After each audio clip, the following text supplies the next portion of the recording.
Morning time. So I say a long time I ask a question. Some of a question. And I want to have a specific gender, but really have everybody. So I go buy some gas a while ago, right? And it came to my attention that nowadays I notice say a beer woman a pump gas at the gas station them. So the question I have is, man, you know wanna work? Eh?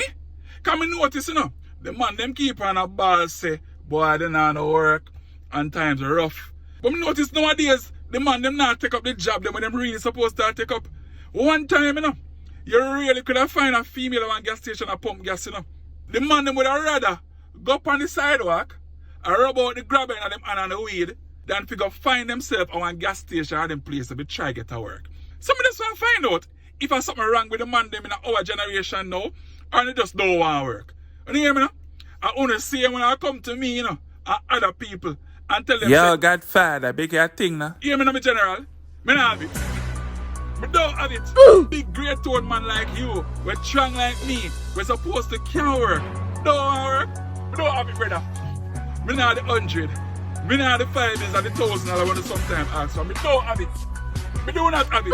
Go and go find a work. Do better.